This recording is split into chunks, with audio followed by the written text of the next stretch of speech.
29 अक्टूबर को यदि आप उत्तराखंड के गढ़वाल क्षेत्र में घूमने का प्लान बना रहे हैं तो सतर्क हो जाएं। 29 अक्टूबर को पूरे गढ़वाल क्षेत्र में कमर्शियल वाहनों का चक्का जाम रहने की उम्मीद है।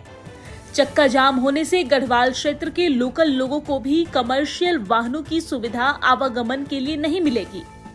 इस चक्का जाम को सफल बनाने के लिए तमाम परिवहन संस्थाओं ने बैठक कर रणनीति तैयार कर ली है।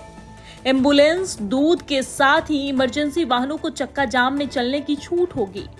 दूसरे राज्यों से आने वाले कमर्शियल वाहनों को भी पहाड़ पर नहीं चढ़ने दिया जाएगा। चक्का जाम की बड़ी वजह परिवहन संस्थाओं की 4 मांग है, जिस पर सरकार ध्यान देने को तैयार नहीं है।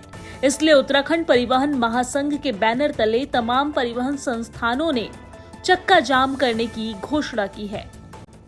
आज टीजीएमओसी कार्यालय में उत्तराखंड परिवहन महासंघ की एक बैठक हुई है, जिसमें हमारे ऋषिकेश के जितने भी कंपनियां हैं, परिवहन कंपनियां हैं, वो सब आज उपस्थित थे। उसमें ऑटो यूनियन भी थी, उसमें ट्रक यूनियन भी थी, उसमें टैक्सी यूनियन भी थी, उसमें बस यूनियन भी थी।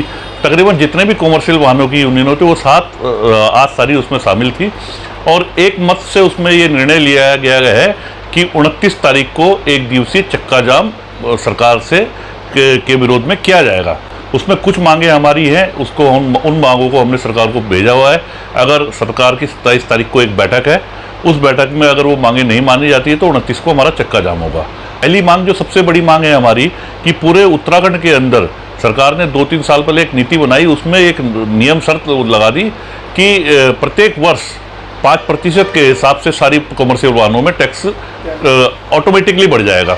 जबकि हमने ये मांग रखी कि उसकी समीक्षा हो, और समीक्षा पे अगर कम होना है तो कम हो, ज़्यादा होना है तो ज़्यादा हो। दूसरी हमारी एक मांग है, सबसे महत्वपूर्ण मांग, कि जो एटीएस ऋषिकेश में इन्होंने स्थापित किया है, क्योंकि ऋषिकेश में एटीएस के लिए भूमि मिली है, उस भूमि में इन्होंने एटीएस बना दिया लेकिन मशीनें नहीं रखी है।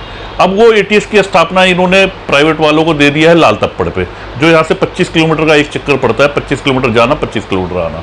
तो हमने सरकार से ये मांग रखी है कि जब आपने भूमि दी गई है आपको और आपने वहाँ पे एटीएस अपना स्थापित किया है, तो आपको वहाँ पे मशीनें लगानी चाहिए। तीसरी मांग हमने रखी है कि जो हमारे पर्वतीय नीति है, जिसके अंदर हमारी कमर्शियल वाहनें संचालित होती हैं, चाहे वो बस हो और चाहे वो ट्रक हो, जो परिवहन नीति हमारे लिए लागू होती है, हमारे यहाँ रजिस्टर्ड वाहनों के लिए लागू होती है, वही परिवहन नीति ऑल इंडिया परमिट वाली वाहनों पर भी लागू होनी चाहिए। सबसे बड़ी मांग है कि इस वर्ष जो है यात्रा संचालित हुई, उसमें आपदा भी आ गई। आपने देखा होगा कि गढ़वाल में जो है 4 धाम जो हमारी यात्रा, उसमें आपदा आ गई थी।